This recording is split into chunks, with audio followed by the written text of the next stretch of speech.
ओम नमः चंडिकाय। अथ दुर्गा कवचम। मार्कंडेय जी ने कहा, पिता में जो इस संसार में परम गोपनीय और मनुष्यों की सब प्रकार से रक्षा करने वाला है और जो अब तक आपने दूसरे किसी के सामने प्रकट नहीं किया हो, ऐसा कोई साधन मुझे बताइए। ब्रह्मा जी बोले, ब्रह्मन, ऐसा साधन तो एक देवी का कवच ही है जो गोपनीय से भी परम गोपनीय, पवित्र और संपूर्ण प्राणियों का उपकार करने वाला है। महामुनि, उसे स्मरण करो। देवी की 9 मूर्तियां हैं जिन्हें नव दुर्गा के नाम से जाना जाता है। उनके अलग अलग नाम बतलाए जाते हैं। पहला नाम शैलपुत्री है, दूसरी मूर्ति का नाम ब्रह्मचारिणी है, तीसरा स्वरूप चंद्रघंटा के नाम से प्रसिद्ध है, चौथी मूर्ति को कुष्मांडा कहते हैं, पांचवी दुर्गा का नाम स्कंद माता है, देवी के छठे रूप को कात्यायनी कहते हैं, सातवां कालरात्रि और आठवां स्वरूप महागौरी के नाम से प्रसिद्ध है, नवी दुर्गा का नाम सिद्धिदात्री है। ये सब नाम सर्वज्ञ महात्मा वेद भगवान के द्वारा ही प्रतिपादित हुए हैं। जो मनुष्य अग्नि में जल रहा हो, रणभूमि में शत्रुओं से घिर गया हो, विषम संकट में फंस गया हो और इस प्रकार भय से आतुर होकर जो भगवती दुर्गा के शरण में आए हुए हों, उनका कभी कोई अमंगल नहीं होता। युद्ध के समय संकट में पड़ने पर भी उनके ऊपर कोई विपत्ति नहीं आती। उन्हें शोक, दुख और भय की प्राप्ति नहीं होती। जिन्होंने भक्ति पूर्वक देवी का स्मरण किया है, उनका निश्चय ही अभ्युदय होता है। देवेश्वरी, जो तुम्हारा चिंतन करते हैं, उनकी तुम निस्संदेह रक्षा करती हो। चामुंडा देवी प्रेत पर आरूढ़ होती हैं, वाराही भैंसे पर सवारी करती है, इंद्री का वाहन ऐरावत हाथी है, वैष्णवी देवी गरुड़ पर ही आसन जमाती हैं, महेश्वरी वृषभ पर आरूढ़ होती है, कुमारी का वाहन मयूर है, भगवान विष्णु की प्रतिमा लक्ष्मी देवी कमल के आसन पर विराजमान है और हाथों में कमल धारण किए हुए हैं। वृषभ पर आरूढ़ ईश्वरी देवी ने श्वेत रूप धारण कर रखा है। ब्राह्मी देवी हंस पर बैठी हुई है और सब प्रकार के आभूषणों से विभूषित है।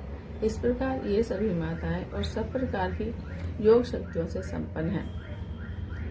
इनके सिवा और भी बहुत सी देवियां हैं जो अनेक प्रकार के आभूषणों की शोभा से युक्त और नाना प्रकार के रत्नों से सुशोभित हैं।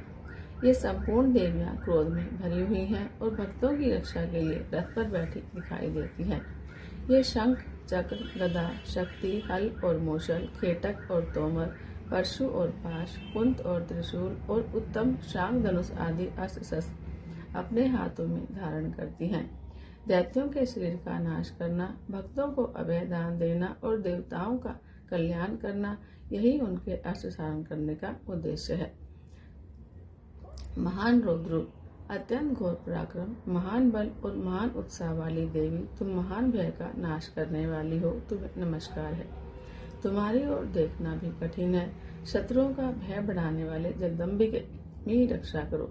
पूर्व दिशा में इंद्री शक्ति मेरी रक्षा करे, अग्नि कोण में अग्नि शक्ति, दक्षिण दिशा में वाराही और नैत्य कोण में खड़ग धारणी मेरी रक्षा करे। पश्चिम दिशा में वारुणी और वायु कोण में मृग पर सवारी करने वाली देवी मेरी रक्षा करे। उत्तर दिशा में कुमारी और ईशान कोण में शूल धारणी देवी मेरी रक्षा करे। ब्रह्मानी, तुम ऊपर की ओर से मेरी रक्षा करो और वैष्णवी देवी नीचे की ओर से मेरी रक्षा करो। इस प्रकार शव को अपना वाहन बनाने वाली चामुंडा देवी दसों दिशाओं में मेरी रक्षा करो।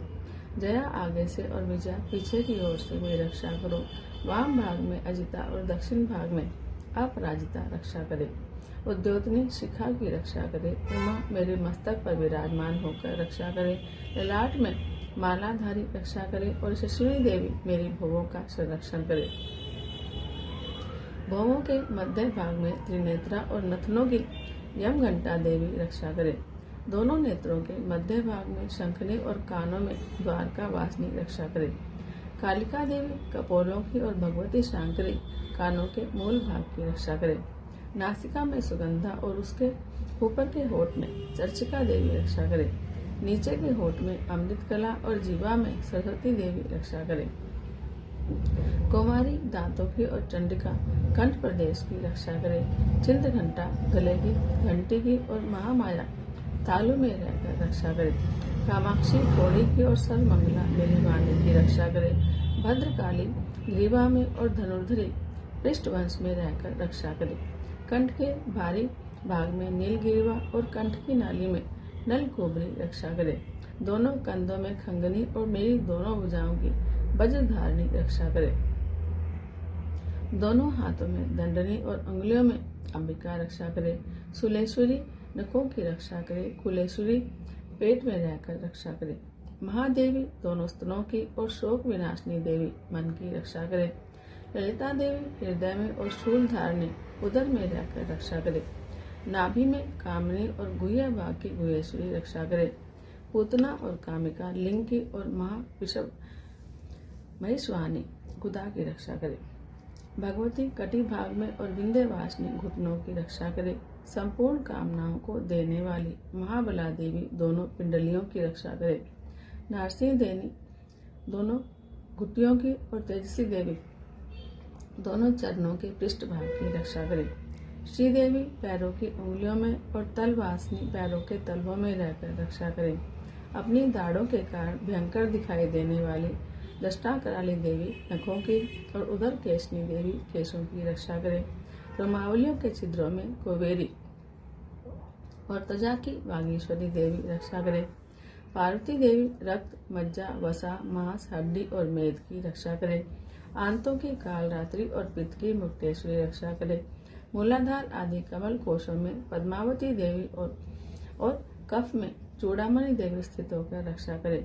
नखों के तेज की ज्वालामुखी रक्षा करे, जिसका किसी भी अस्त्र से भेदन नहीं हो सकता। वह अविद्या देवी शरीर की समस्त संधियों में रहकर रक्षा करे। ब्रह्मानी आप मेरे विजय की रक्षा करें। क्षत्रियश्री छाया की और धर्म धारणी देवी मेरे अहंकार मन बुद्धि की रक्षा करें। हाथों में वज्र धारण करने वाली वज्र अस्त्रा देवी मेरे प्राण, अपान, व्यान, उदान और समान वायु की रक्षा करे। कल्याण में शोभित रहने वाली भगवती कल्याण शोभना मेरे प्राण की रक्षा करे। रस, रूप, गंध, शब्द और स्पर्श इन विषयों का अनुभव करते समय योगिनी देवी रक्षा करे और सत्वगुण, रजोगुण और तमोगुण की रक्षा सदा नारायणी देवी करे। वाराही आयु की रक्षा करे। वैष्णवी धर्म की और चक्रणी देवी यश, कीर्ति, लक्ष्मी, धन और विद्या की रक्षा करें। इंद्राणी आप मेरे गोत्र की रक्षा करें। चंडिके तुम मेरे पशुओं की रक्षा करो। महालक्ष्मी पुत्रों की रक्षा करे और भैरवी पत्नी की रक्षा करे। मेरे पथ की सुखता और मार्ग की क्षेम करी रक्षा करे। राजा के दरबार में महालक्ष्मी रक्षा करे और सब ओर व्याप्त रहने वाली विजया देवी संपूर्ण भयों से मेरी रक्षा करे। देवी जो स्थान कवच में नहीं कहा गया है, अतएव रक्षा से रहित है, वह सब तुम्हारे द्वारा सुरक्षित हो, क्योंकि तुम विजयशालिनी और पाप नाशनी हो। यदि अपने शरीर का भला चाहे तो मनुष्य बिना कवच के कहीं एक पग भी न जाए। कवच का पाठ करके ही यात्रा करे। कवच के द्वारा सब ओर से सुरक्षित मनुष्य जहाँ जहाँ भी जाता है, वहाँ वहाँ उसे धन लाभ होता है और संपूर्ण कामनाओं की सिद्धि करने वाली विजय की प्राप्ति होती है। वह जिस जिस अभिष्ट वस्तु का चिंतन करता है, उसको निश्चय ही प्राप्त कर लेता है। वह पुरुष इस पृथ्वी पर तुलना रहित महान ऐश्वर्य का भागी होता है। कवच से सुरक्षित मनुष्य निर्भय हो जाता है। युद्ध में उसकी पराजय नहीं होती और वह तीनों लोकों में पूजनीय होता है। देवी का यह कवच देवताओं के लिए भी दुर्लभ है। जो प्रतिदिन नियम पूर्वक तीनों संध्याओं के समय श्रद्धा के साथ इसका पाठ करता है, उसे दैवी कला प्राप्त हो जाती है और वह तीनों लोकों में कहीं भी पराजित नहीं होता। इतना ही नहीं, वह अपमृत्यु से रहित तो 100 से भी अधिक वर्ष तक जीवित रहता है। मकरी, चेचक और कोढ़ आदि उसकी संपूर्ण व्याधियां नष्ट हो जाती हैं। कनेर, भांग, अफीम, धतूरे आदि का स्थावर विष, सांप और बिच्छू आदि से काटने से जो चढ़ा हुआ जंगम विष और अहिफेन और तेल के संयोग आदि से बनने वाला कृत्रिम विष, ये सभी प्रकार के विष दूर हो जाते हैं, उसका कोई असर नहीं होता। इस पृथ्वी पर मारन, मोहन आदि जितने अभिचारिक प्रयोग होते हैं और इस प्रकार के जितने मंत्र यंत्र होते हैं, वे सब इस कवच को हृदय में धारण कर लेने पर उस मनुष्य को देखते ही नष्ट हो जाते हैं। यही नहीं, पृथ्वी पर विचरने वाले ग्राम देवता, आकाशचारी, देव विशेष, जल के संबंध से प्रकट होने वाले गण, उपदेश मात्र से सिद्ध होने वाले निम्न कोटि के देवता, अपने जन्म के साथ प्रकट होने वाले देवता, कुल देवता, माला, कंठमाला आदि डाकनी, शाकनी, अंतरिक्ष में विचरने वाली अत्यंत बलवती भयानक डाकनियां, ग्रह, भूत, पिशाच, यक्ष, गंधर्व, राक्षस, ब्रह्म राक्षस, बेताल, कुष्मांड और भैरव आदि अनिष्टकारक देवता भी हृदय में कवच धारण किए जाने पर उस मनुष्य को देखते ही भाग जाते हैं। कवचधारी पुरुष को रहस्य सम्मान और वृद्धि की प्राप्ति होती है। यह कवच मनुष्य के तेज की वृद्धि करने वाला और अति उत्तम है। कवच का पाठ करने वाला पुरुष अपनी कीर्ति से विभूषित भूतल पर अपने श्रेयस के साथ साथ वृद्धि को प्राप्त होता है। जो पहले कवच का पाठ करके उसके बाद सप्तशती चंडी का पाठ करता है, उसकी जब तक वन, पर्वत और कानों से पृथ्वी टिकी रहती है तब तक यहाँ पुत्र पौत्र आदि संतान परंपरा बनी रहती है। फिर देह का अंत होने पर वह पुरुष भगवती महामाया के प्रसाद से उस नित्य परम पद को प्राप्त होता है जो देवताओं के लिए भी दुर्लभ है। वह सुंदर दिव्य रूप धारण करता और कल्याण में शिव के साथ आनंद का भागी होता है। इति देवी कवचम संपूर्णम। ओम नमः चंडिकाय। अगला स्तोत्रम। मार्कंडेय जी कहते हैं, जयंती, मंगला, काली, भद्रकालिनी, कपालिनी, दुर्गा, क्षमा, शिवा, धात्री, स्वाहा और स्वधा इन नामों से प्रसिद्ध जगदम्बिके, तुम्हें मेरा नमस्कार है। देवी चामुंडे, तुम्हारी जय हो। संपूर्ण प्राणियों की पीड़ा हरने वाली देवी, तुम्हारी जय हो। सब में व्याप्त रहने वाली देवी, तुम्हारी जय हो। कालरात्रि, तुम्हें नमस्कार है। मधु और कैटअप को मारने वाली और ब्रह्मा जी को वरदान देने वाली देवी, तुम्हें नमस्कार है। तुम मुझे रूप दो, जय दो, यश दो और काम क्रोध आदि शत्रुओं का नाश करो। महिषासुर का नाश करने वाली और भक्तों को सुख देने वाली देवी, तुम्हें नमस्कार है। तुम रूप दो, जय दो, यश दो और काम क्रोध आदि शत्रुओं का नाश करो। रक्त बीज का वध और चंड मुंड का विनाश करने वाली देवी, तुम रूप दो, जय दो, यश दो और काम क्रोध आदि शत्रुओं का नाश करो। शुंभ और निशुंभ और धूम्रलोचन का वध करने वाली देवी, तुम रूप दो, जय दो, यश दो और काम क्रोध आदि शत्रुओं का नाश करो। सबके द्वारा वंदित युगल चरणों वाली और संपूर्ण सौभाग्य प्रदान करने वाली देवी, तुम रूप दो, जय दो, यश दो और काम क्रोध आदि शत्रुओं का नाश करो। देवी, तुम्हारे रूप और चरित्र अत्यंत अचिंत्य हैं। तुम समस्त शत्रुओं का नाश करने वाली हो। रूप दो, जय दो, यश दो और काम क्रोध आदि शत्रुओं का नाश करो। पापों को दूर करने वाली चंडिके, जो भक्तिपूर्वक तुम्हारे चरणों में सदा मस्तक झुकाते हैं, उन्हें रूप दो, जय दो, यश दो और उनके काम क्रोध आदि शत्रुओं का नाश करो। रोगों का नाश करने वाली चंडिके, जो भक्तिपूर्वक तुम्हारी स्तुति करते हैं, उन्हें रूप दो, जय दो, यश दो और उनके काम क्रोध आदि शत्रुओं का नाश करो। चंडिके, इस संसार में जो भक्तिपूर्वक तुम्हारी पूजा करते हैं, उन्हें रूप दो, जय दो, यश दो और उनके काम क्रोध आदि शत्रुओं का नाश करो। मुझे सौभाग्य और आरोग्य दो, परम सुख दो। रूप दो, जय दो, यश दो और मेरे काम क्रोध आदि शत्रुओं का नाश करो। जो मुझसे द्वेष रखते हो, उनका नाश और मेरे बल की वृद्धि करो। रूप दो, जय दो, यश दो और मेरे काम क्रोध आदि शत्रुओं का नाश करो। हे देवी, मेरा कल्याण करो, मुझे उत्तम संपत्ति प्रदान करो। रूप दो, जय दो, यश दो और काम क्रोध आदि शत्रुओं का नाश करो। अंबिके, देवता और असुर दोनों ही अपने माथे के मुकुट की मणियों को तुम्हारे चरणों पर घिसते रहते हैं। तुम रूप दो, जय दो, यश दो और काम क्रोध आदि शत्रुओं का नाश करो। तुम अपने भक्तजनों को विद्वान, यशस्वी और लक्ष्मीवान बनाओ और रूप दो, जय दो, यश दो और उनके काम क्रोध आदि शत्रुओं का नाश करो। प्रचंड दैत्यों के दर्प का दलन करने वाली चंडिके, मुझ शरणागत को रूप दो, जय दो, यश दो और मेरे काम क्रोध आदि शत्रुओं का नाश करो। चतुर्मुख ब्रह्मा जी के द्वारा प्रशंसित चार भुजाधारिणी परमेश्वरी, तुम मुझे रूप दो, जय दो, यश दो और काम क्रोध आदि शत्रुओं का नाश करो। देवी अंबिके, भगवान विष्णु नित्य निरंतर भक्तिपूर्वक तुम्हारी स्तुति करते हैं। तुम मुझे रूप दो, जय दो, यश दो और काम क्रोध आदि शत्रुओं का नाश करो।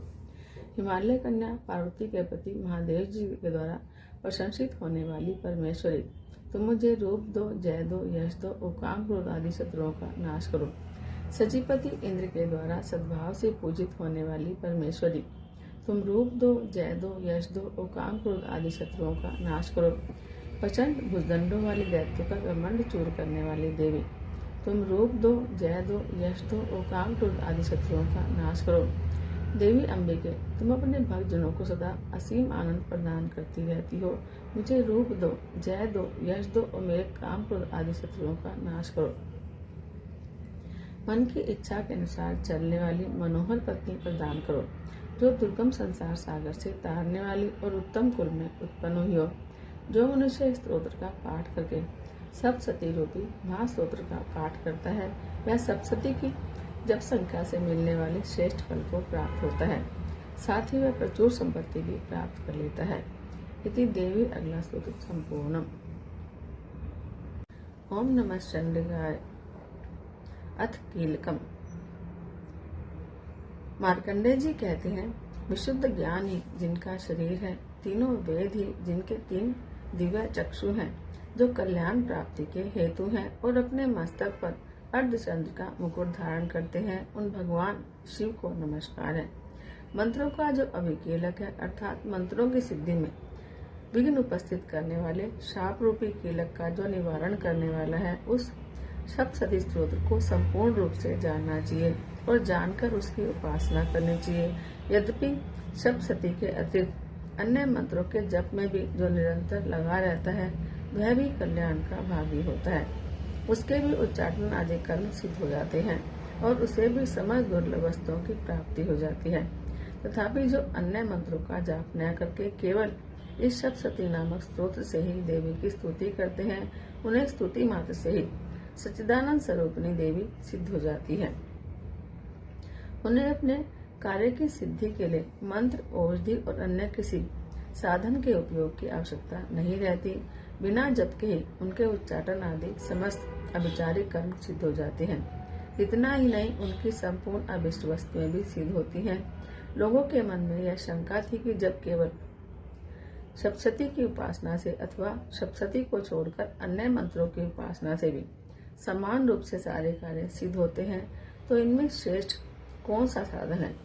लोगों की इस शंका को सामने रखकर भगवान शंकर ने अपने पास आए हुए जिज्ञासुओं को समझाया कि यह सप्तशती नामक संपूर्ण स्तोत्र ही सर्वश्रेष्ठ और कल्याणमय है। फिर भगवती चंडिका के सप्तशती नामक स्तोत्र को महादेव जी ने गुप्त कर दिया।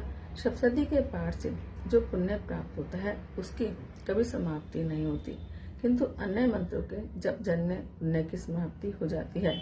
अतः भगवान शिव ने अन्य मंत्रों के अपेक्षा जो सप्तशती की श्रेष्ठता का निर्णय किया, उसे यथार्थ जानना चाहिए। अन्य मंत्रों का जाप करने वाला पुरुष भी यदि सप्तशती के स्तोत्र और जप का अनुष्ठान कर ले, तो वह भी पूर्ण रूप से ही कल्याण का भागी होता है। इसमें तनिक भी संदेह नहीं है।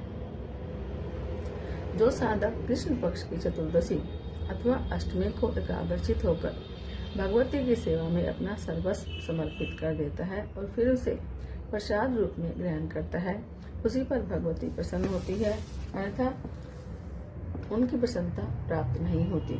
इस प्रकार सिद्धि के प्रतिबंधक रूप कील के द्वारा महादेव जी ने इस स्तोत्र को कीलित कर रखा है। जो पूर्वोक्त रीति से निष्कीलन करके इस सप्तशती स्तोत्र का प्रतिदिन स्पष्ट उच्चारण पूर्वक पाठ करता है, वह मनुष्य सिद्ध हो जाता है, वही देवी का पार्षद होता है और वही गंधर्व भी होता है। सर्वत्र विचरते रहने पर भी इस संसार में उसे कहीं भी भय नहीं होता। वह अल्प मृत्यु के वश में नहीं पड़ता और ध्येय त्यागने के बाद मोक्ष को प्राप्त कर लेता है। अतः कीलन को जानकर उसका परिहार कर गई सप्तशती का पाठ आरंभ करे। जो ऐसा नहीं करता उसका नाश हो जाता है। इसलिए कीलक और निष्कीलन का ज्ञान प्राप्त करने पर ही यह स्तोत्र निर्दोष होता है और विद्वान पुरुष इस निर्दोष स्तोत्र का ही पाठ आरंभ करते हैं। स्त्रियों में जो कुछ भी सौभाग्य आदि दृष्टिगोचर होता है, वह सब देवी के प्रसाद का ही फल है। अतः इस कल्याण में स्तोत्र का हमेशा जप करना चाहिए।